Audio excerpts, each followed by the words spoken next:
El siguiente circuito es el circuito solicitado por la práctica 6, el cual es un circuito que es una fuente de voltaje continuo AC/DC, el cual se compone de un transformador de relación 10:1 con un voltaje de entrada de 120 voltios y un voltaje de salida de 11 voltios.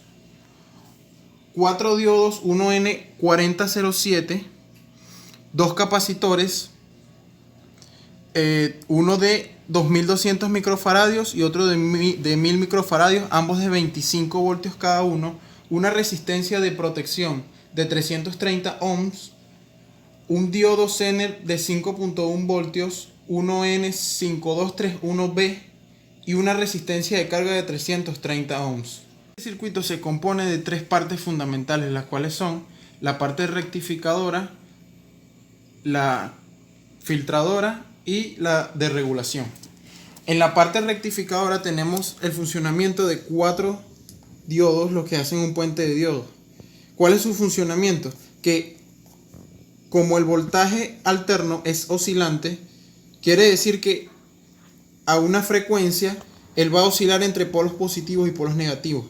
Y podríamos poner un escenario que cuando la corriente es positiva en este sentido, la corriente viaja en este sentido y a este nodo se separa en dos corrientes. Como el diodo rectificador que está aquí no deja pasar la corriente, toda la corriente se va hacia este punto.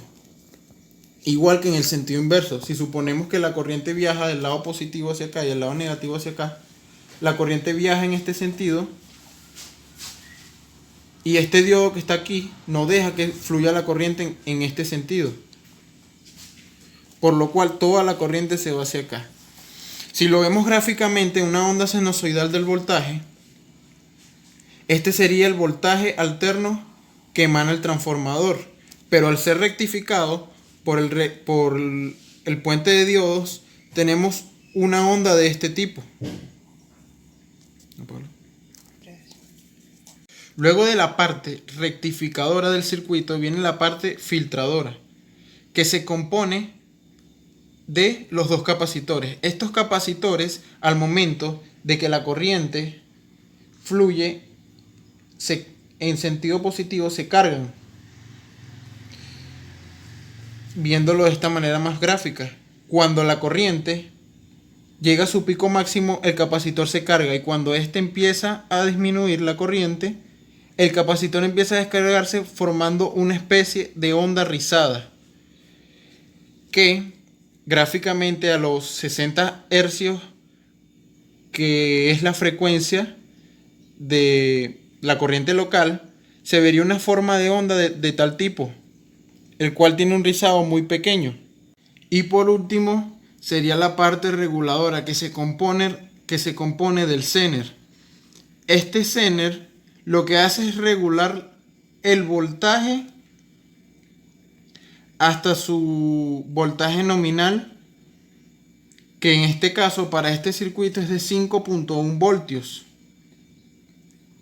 Entonces, si tenemos la onda con este rizado, el Zener lo que va a hacer es dejar pasar solo este voltaje que está aquí, suponiendo que esta es 5.1 voltios.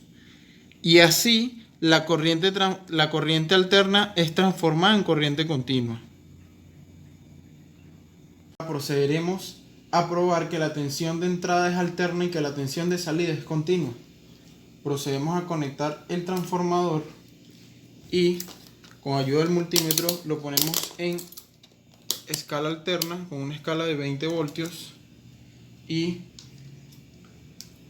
al pegarlo a los dos terminales del transformador vemos que nos arroja un voltaje alterno de 11 voltios.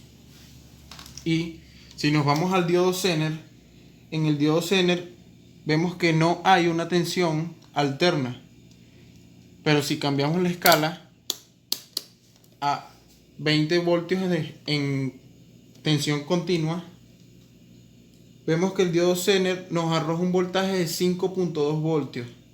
Esto quiere decir que la corriente de entrada es una corriente alterna y que la corriente de salida es una corriente continua. Y para efectos prácticos de lo explicado, procedemos a conectar un diodo emisor de luz al circuito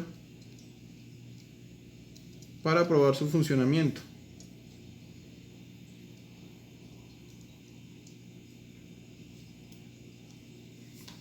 Como podemos ver, el diodo encendió y está emitiendo luz. Quiere decir que la corriente y el voltaje de entrada son continuos.